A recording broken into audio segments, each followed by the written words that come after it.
All right, that's it. All right, my friends, welcome back to Anti-War Radio. It's Chaos 92.7 FM in Austin, Texas. We're also streaming live on the internet, chaosradioaustin.org and antiwar.com/radio. And introducing our next guest, his name is Abdulkadir Abdirahman. He is the chair of a group called Somali Cause. They're an umbrella organization that organizes aid from people in America to people in Somalia, and boy, do they need it lately. The website is somalicause.org. Thank you so much for joining me on the show today. Thank you, Scott. I'm very happy to have you here. And now a little bit of background for people who aren't familiar. As I'm sure you know, there is a terrible blackout on this story in the American media. But back in December of 2006, the Bush regime hired the Ethiopian army and had them invade Somalia in order to install a U.S./UN created government in exile. And the place has been at bloody war ever since. The last I saw, and I admit to you that this is a story that I have a lot of trouble keeping up with. There's just very little coverage of it even to speak of. But the last I saw, they said that the humanitarian catastrophe in Somalia was now the worst in Africa, worse than Darfur, worse than the Congo, as many as 700,000 people have been made refugees from Mogadishu. I guess organizing aid for the people of Somalia back home is a full-time task for you, my friend. That's correct, Scott. The situation in Somalia is so dire that the people are really crying for assistance and help, and there's a continuous shelling and bombardment by Ethiopian forces. And there's a severe humanitarian crisis, and the hospitals, schools, mosques did not escape this indiscriminate bombing. And as you said, the whole world recognizes the issue of Somalia as worse than Darfur, but that story is not shining on the U.S. media. And we are facing a huge task as Somali Americans to convey the message of our disaster in Somalia to our fellow Americans. And getting assistance to Somalia is very, very, very difficult. And what makes it difficult is that there's a roadblock established by the Ethiopian forces with the TFG allies, prevents the humanitarian assistance from the UN, such as WFP and UNICEF, to get to the displaced people in Mogadishu. Right outside of Mogadishu, there's about 2 million people who left when Ethiopians came. They left with nothing in their hands. They walked more than 40, 50 miles just to get away from this bombardment that was continuous on them. So the situation is very severe, Scott, and the description is very difficult to even describe it. Wow, so 700,000 refugees is a low estimate. It's actually more than 1 million people who have fled Mogadishu and surrounding areas. That's correct. It's actually the latest estimate from the United Nations said 1.5 million people left outside, was displaced from Mogadishu, and 10,000 were killed, and the wounded are over 15 to 20,000, and that's the estimate from the UN itself. And other organizations such as Amnesty International and Refugee International, they also have estimates which are very close to that, if not higher than that. So the very severe situation, malnourishment, bombardment, and this, no one can describe what's happening in Somalia. And now you're saying that the gunmen, the warlords, actually, the so-called bad guys from the days of Black Hawk Down, they're now the good guys that America has installed in power, and these thugs on the road will not let the Red Cross pass? That's correct. The warlords are the ones who used to cause torture, killing, rape, and all that, and somehow our government trusted them, and because of the so-called war on terror, hired them to do the job. And what they do is basically terrorize the community, and they tell that they are good friends of the United States. And when we are telling to our fellow Americans, that's not so, because we as a nation are a freedom-loving nation. We are inspired for human rights. But these warlords who are inspired by dollars from the U.S. government and from the Ethiopian military tanks are terrorizing the civilian population of Somalia. And just outside of Mogadishu, people are living without shelter, without food, without water, without medical care. There's no sanitation facilities. Diseases such as diarrhea, cholera are rapidly spreading. And particularly vulnerable are displaced children, the sick, the elderly. The cities are devastated. There are corpses that are rotting, and some dismemberment of people. And all these things are happening in the name of, nobody knows in the name of what, but these are committed by the warlords. The government that are there now, they call transitional federal government, are comprised of former warlords. They basically change shirts. Now they're wearing the shirt of a minister. Before they were a warlord, and they are all getting help and assistance from Ethiopia, which was brought and supported their invasion by our government. Right. I mean, that's really the key here, is that this is an American invasion. The Ethiopian army at this point is simply a division of the American Pentagon. And I think, most Americans are probably used to hearing about terrible wars and violence and displacements in Africa. But this one is our government's fault and our responsibility. That's correct, Scott. That's why what we are trying to do as American citizens to contact our congressmen here and also the Senate, and also write letters to our government, U.S. government and State Department, and to plead, explain to them, things are getting worse, and we need a complete change of U.S. policy towards Somalia. The policy so far has only been concentrated on the war on terror, no regard to human suffering. As a result of that, Ethiopia was invited, and Ethiopia is run by a dictator called Zenawi. He is killing and torturing and bombarding our women, children, and it's not something that I'm saying. Just go check any UN any humanitarian organization, whether the UN or the Amnesty International. Just go visit their website, and you will see the reports that's coming from day after day of the suffering of the Somalis that's taken place as a result of our ill-advised policy towards Somalia. Mm-hmm. It almost seems like, and don't get me wrong, because I'm sure that there are terrible, cynical reasons behind this, like oil and that kind of thing, but I can almost see the simplistic narrative, as the gears turn in the minds of American policymakers. They have this guy, Meles, in Ethiopia, who used to be the Soviet dictator of that country and is now the American dictator of that country. We see the turn toward this former communist dictator, toward the son of Adid, the warlord from Black Hawk Down, and it's pretty easy to see the calculation here. The people who had created a more or less government there in Somalia, I guess less, but it was something. The Islamic Courts Union had the word Islamic right in their name, and communists aren't Muslims, and warlords like Adid and his guys, their only god is money, and so that became apparently the choice. Communists all of a sudden aren't so bad as long as they're helping us fight the Islamic right, which is of course the exact opposite of the equation from the 1960s, 70s, and 80s. That's correct, and as you said, Meles was a Marxist rebel who came to power by the barrel of gun. And when he came to Ethiopia, basically what he did was he befriended the United States.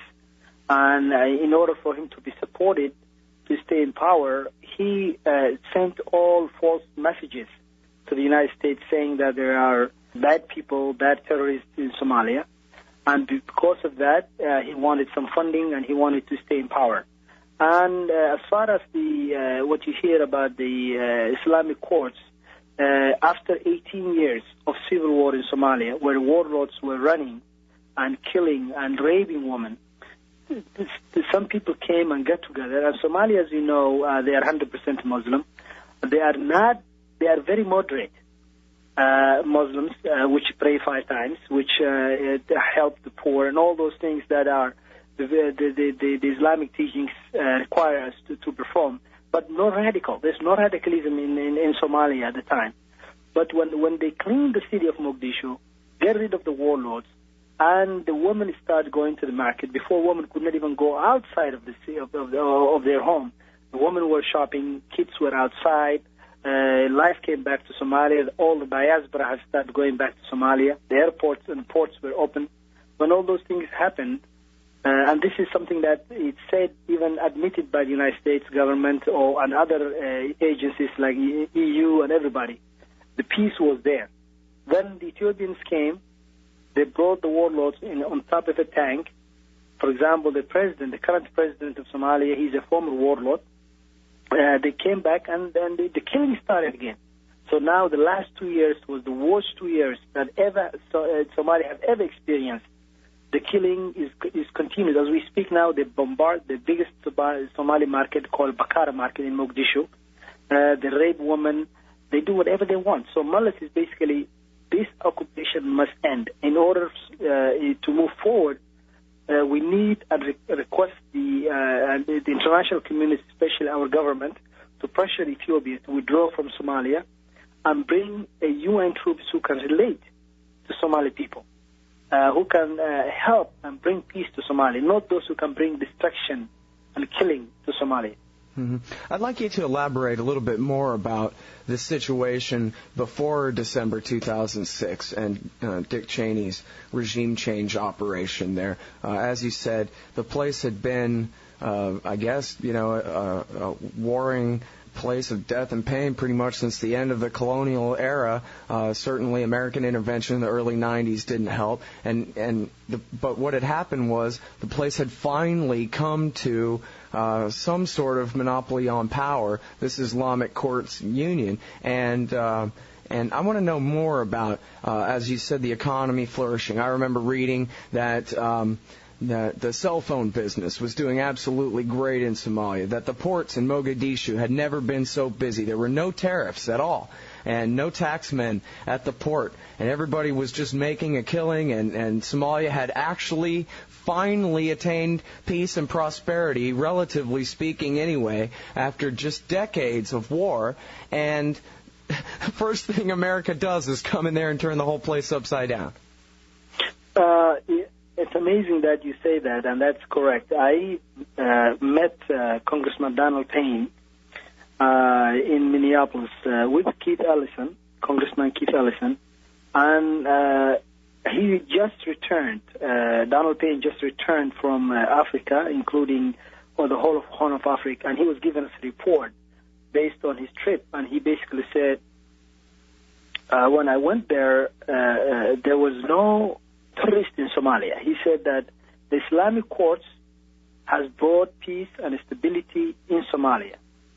And simply instead of bringing negotiations and facilitating dialogue among Somalis, what we do, we bring Ethiopia to come and invade and cause a huge destruction, infrastructure destruction, human life destruction that you can never imagine. And that congressman who even saying that, I mean, the whole world, there was a report issued also in London which said that they called that a golden age, golden period, which means that there was a peace. After 18 years of rape, torture by the warlords, all the warlords were driven out, and there was a peace and a stability.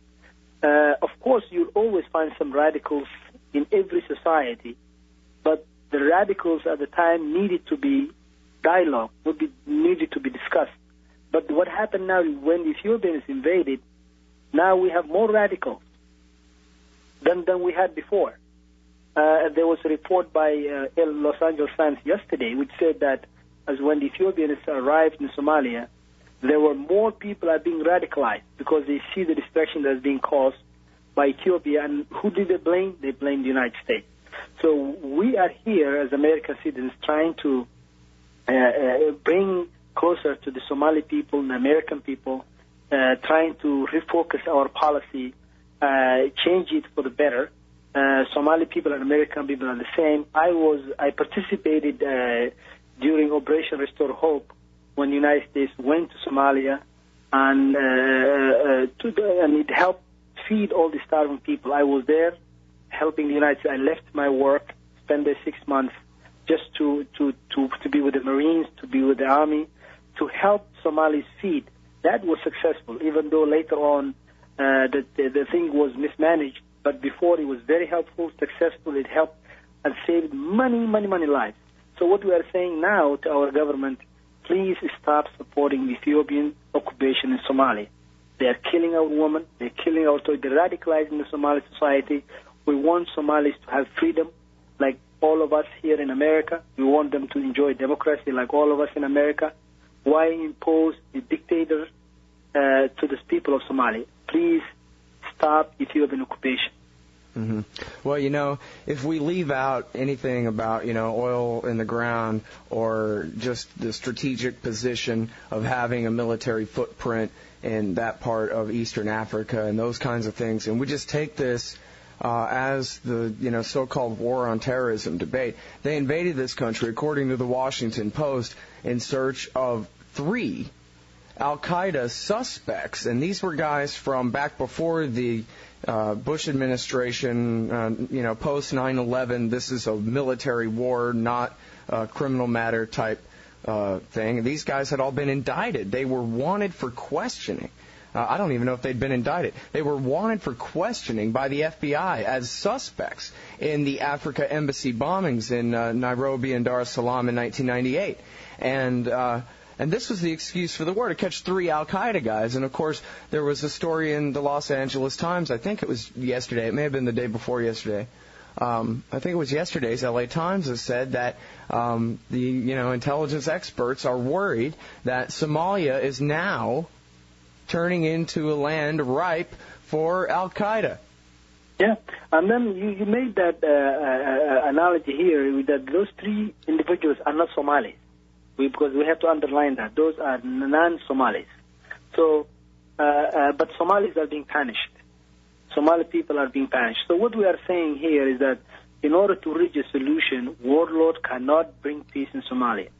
Warlord brought destruction to Somalia. So we ask our government to disassociate itself from these bad guys. Because what they're going to do is basically they're going to whatever they do, they will do it in the name of America. They will say because we are being supported by the United States. So the best way for us is that to change our policy, help the civilian population, try to bring the United Nations troops to Somalia, have election, have people who can lead Somalia, not warlords. Warlords will never lead Somalia. They will never bring a solution. They will cause destruction, and then say that because we did it in the name of the United States, and then that brings the animosity between the Somali people and America. And I can assure you that Somalis love America. They're good friends of the United States. We have a huge population of Somalis in Minneapolis and in Columbus, Ohio, we are excited about the coming election. We are voting. We are participating. Most of us are workers. For some of us work for the government. Some of us for work for private. So we are taxpayers. So we need our voice to be heard. We need our advice to go to the White House and our advice to go to the State Department. Please change your policy. Ethiopian occupation is radicalizing the Somali population. We don't need that. Somali people are good people. They love Americans. But when they see plane coming and bombing them, when they see Ethiopian tanks killing their children, that will that will have an effect, an impact of future relationship between Somalia and America. So our job is to bring the two people together, to cause friendship, and we ask the United States government to change its policy towards Somalia. Well, good luck with that. I don't know if anybody can ever get them to change their policy from anything. I would hazard to guess, sir, that most people in the U.S. Congress have no idea that there's an American-backed regime change mission in Somalia. Have they ever held a single hearing in the House or the Senate about this? They did, but the Senate held several hearings, especially by Senator Feingold from Wisconsin, and also Donald Payne, congressman from New Jersey, also held hearings. But the hearings usually focus they never focus on Ethiopian occupation. They focus on humanitarian side of the issue, but while ignoring the cause of the humanitarian crisis. And Jandai Fraser, who is the Assistant Secretary of State for African Affairs, testified on those, but she always gives a rosy picture of things. Things are doing well. There's no problem. Ethiopians are helping Somalis, and all these, statements which are unpractical, which are untrue. But they do have hearings, and the good thing about it, Somali Americans, they are saying they're writing to their congressmen. We are explaining to them. We are knocking doors in Washington D.C., telling them, this is what's happening in Somalia. What are you going to do about it? If we need our vote in this coming November, we need an action here. So we are approaching also the same thing, that we're hoping that new administration who takes over January 20th will change its policy to Somalia. So our advocacy is continuing, and we are knocking doors. But you're right, there's not too much emphasis. There's hearings, but the hearings seem to be how to cure things, not to how fundamentally change, not to underline what causes the problem. Mm-hmm. Well, I have to tell you, if the Democrats do take power, I fear that we'll see even more military intervention in Africa, in Sudan, as well as probably in Somalia, maybe actual American boots on the ground, not just flying overhead in C-130s, blasting people from the air. And, of course, the excuse will be that, the Somali Americans asked us to do something about it, and they'll just take the pressure that you're putting on them and use it for their own evil ends. Yeah, we hope that any administration that takes over January 20th will evaluate the U.S. policy toward that region, the whole of East Africa or the Horn of Africa. And we hope that definitely the Somali policy is not working, and that can be seen from what's happening on the ground. And we hope that, and I pray that there will be some change. If there's no change, then there will be more death, more destruction, more women and children will suffer because of the Ethiopian occupation. And we are just doing our best to engage with current campaigns to have some kind of vision that includes humanitarian vision, not only just war on terror vision. We should have a stick and carrot, bring solution, and look at people-oriented policy, not policy driven by any particular group or any different particular ideology, but people-driven agenda where you save lives, where you save kids, where you have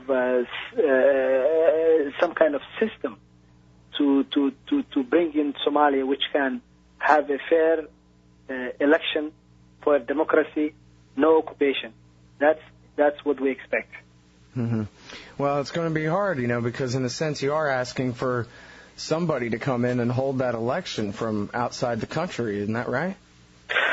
No, what we are actually asking is that, first of all, we're asking the Ethiopians to withdraw, because their presidency is not conducive to have any sort of negotiations even among Somalis, because what they do, they're supporting the warlords, and warlords are doing the killing. Once you remove the Ethiopians, we're asking the UN peacekeeping troops to come in so they can establish some kind of peace. And once that's established, we're asking for elections as mandated by the UN federal, as mandated by the federal charter, transitional federal charter. Once that election is held, then the Somalis, then we should support, international community, including the United States, should support that system of government that comes out of that election. And I think the Somali people have had a long years of civil war and occupation by Ethiopia. Now they are very optimistic and they want to move forward. Once this occupation ends, we think that the crisis, the Somali crisis, will be much less than the way they are now, because there won't be no Ethiopian tanks.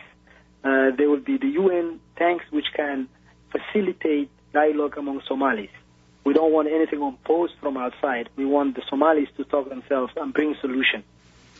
All right. Well, I would be careful about asking for the right kind of intervention instead of the wrong kind, and maybe just stick to asking for the intervention to stop, please.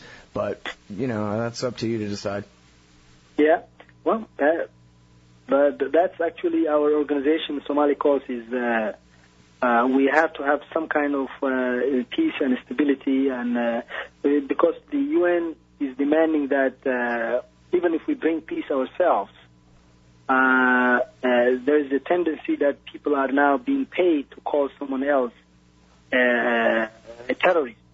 So even if we all get together and bring in some kind of government, like it happened within the Islamic courts, some people will tend to sell that and say that, oh, these are radicals, so we cannot call them government. So I think just to make everybody happy, if the UN comes in, we don't want a UN force that kills people, but we want a UN force that brings them and keeps peace. And I think that will facilitate, we're looking for the right kind of intervention. We don't want the wrong kind of intervention. I agree. All right. Now, if any other anti-war activists want to get involved with Somali Cause, the website is somalicause.org. Tell us about what it is that you could do and how other people could help. What we ask our fellow Americans is that if you can emphasize when you communicate to your congressman and senator on the plight of Somali people, and just that explaining to them that, that situation must end, the Ethiopian occupation must end, and we need an immediate humanitarian assistance to the Somali people. We have over close to 2 million people outside of Mogadishu who have no food, no shelter, no health, and we are busy not looking into those their needs. And this is the place called worse than Darfur. Imagine Somalia is now called worse than Darfur. And so humanitarian crisis basically surpasses that of Darfur. So we have to bring the same attention, the same spirit of attention that we gave to Darfur, to Somali people. And I plead and I ask everyone who's listening to the show to please call and contact your congressman and ask the Somali people to be helped by withdrawing Ethiopian forces, because Ethiopian forces are the ones who are causing all this humanitarian crisis. And then we ask our government also to be fair, to be very kind to the Somali people. The Somali people are, they are peace-loving people. They are, and if they are looking for some bad people, please do it while not incurring what they call collateral damage, with the killings, the whole village being wiped out. So we ask you to contact the congressman and ask them, please take the Ethiopians out of Somalia. All right, everybody. That is Abdulkadir Abdirahman from SomaliCause.org. Thank you very much for your time on the show today. Thanks, Scott.